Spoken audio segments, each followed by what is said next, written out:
James Comey, now that James Comey has been indicted, who is the next person on your list in this retribution? It's not a list, but I think there'll be others. I mean, they're corrupt.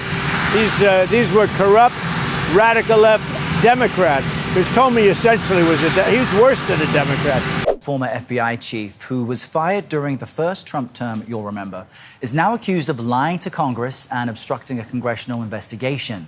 A grand jury indicted Comey this week, just days before the statute of limitations was set to expire. Tonight, James Comey is hitting back at the Trump administration's criminal case against him, and the former FBI director's biggest weapon appears to be the president's own words. Comey's lawyers included a 60-page attachment in their legal filing today to get this case tossed. It's a list of all of these social media posts that you see right here on your screen. Evidence, according to Comey's team, that the president has a personal vendetta. What's up, everybody? Major Retired Richard Ojeda here, and long before that 8,647 seashell snapshot on the beach lit MAGA's fuse and sent them into a whirlwind of anger and confusion, before the stomping around, spitting mad noise they always whip up to hide their own miserable feelings of inadequacy in the world, this drama between two icons is already in motion. I'm talking about freaking Donald Trump and former FBI Director James Comey, two men seemingly locked in a pressure cooker that's been simmering for years. What James Comey did was illegal. And in the meantime, Comey and all these guys are walking around. Where's Comey? Where is Comey? In the meantime, Comey walks around making book deals. Why didn't Mueller investigate Comey? Just think about Comey and his characters. Think about Comey and the gang. Drain the swamp. Take Comey. Everybody hated Comey. Comey lies and leaks. He's a liar and he's a leaker. Comey's a liar and a leaker. Their feud goes back to Donald Trump's first term, when he wanted James Comey to pledge his loyalty to him. Comey, being Comey, said no. And because he didn't kiss the ring, Trump's been nursing a grudge the size of his ego ever since. They are sick, radical left people, and they can't get away with it. And Comey was one of the people. He wasn't the biggest, but he's a dirty cop. He's always been a dirty cop. Everybody knew it. He finally got his chance to get back at Comey by having him indicted on some ludicrous charges that the Justice Department cooked up to send a message of intimidation and fear. But that harsh message must have gotten lost somewhere between translation and incompetence, because Comey's already calling for this air-filled personal vendetta to be dismissed, and he might just get that wish handed to him on a silver platter. And that's where Kaitlan Collins steps in, doing what real journalists do best. She doesn't take Donald Trump's word for it. She brings the receipts. On the source, she laid it out plain. Comey's biggest weapon against Trump isn't hearsay or gossip. It's Trump's own words. Comey is asking the judge to throw this case out, arguing, his attorneys say, that the former FBI director was singled out because he has publicly criticized the president. His lawyers are arguing this, saying, quote, objective evidence establishes that President Trump directed the prosecution of Mr. Comey in retaliation for Mr. Comey's public criticisms and to punish Mr. Comey because of personal spite. She showed the filing, 60 pages of Trump's posts, quotes, and tantrums, every single one painting a picture of a man hell-bent on revenge. Collins didn't spin it. Kaitlan Collins stands up to the evil powers that be. And that right there, that's the moment Kaitlan Collins drops the truth like a hammer and pisses Trump off the most, because she's not afraid to call him out.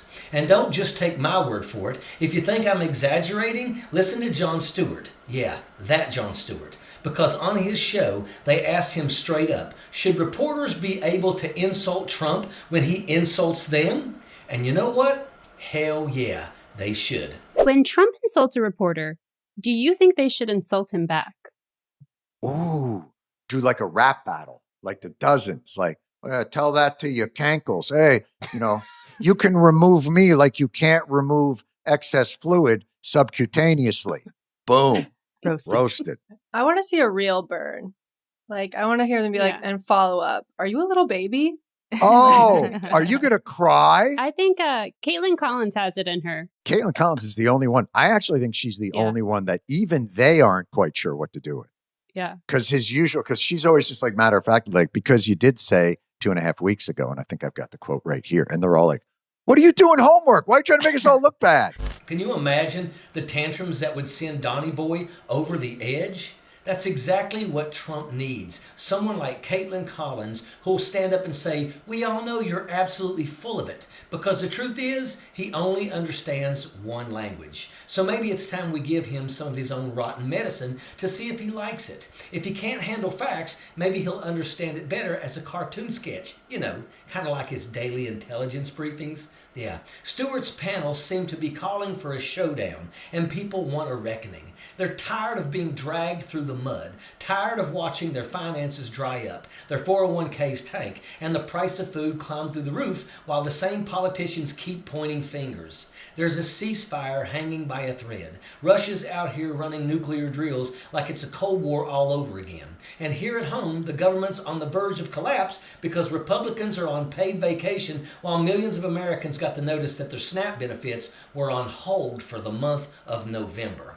People are fed up. They want accountability. They want someone to cut through the noise and tell the damn truth. And right now, the name that Jon Stewart is saying, the one person who might just be able to pull this together like a real-life Lara Croft, is Kaitlan Collins. It was kind of a mix of sad and funny to watch the comedic panel have to talk about serious issues like Trump's incompetence, but here we are. And honestly, it was great to watch them all laughing, making fun of his tantrums, his insults, the circus of it all.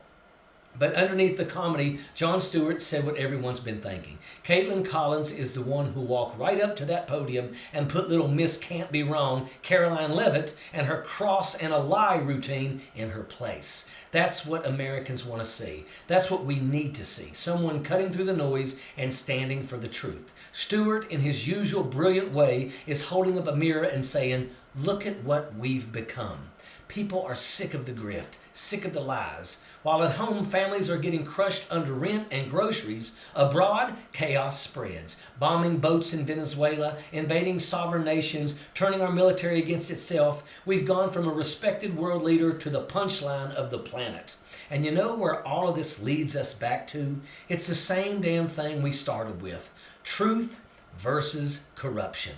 People like Kaitlan Collins standing up to power, doing the job every American should expect from their leaders, not just their journalists. Meanwhile, Trump and his cronies are out here rewriting history in real time, counting on chaos, confusion, and distraction to wear the rest of us down. And that's why we've got to stand with the people who bring the receipts. The Kaitlan Collinses, the Jon Stewarts, the ones still cutting through the noise and saying what needs to be said. Because if we don't, the liars win.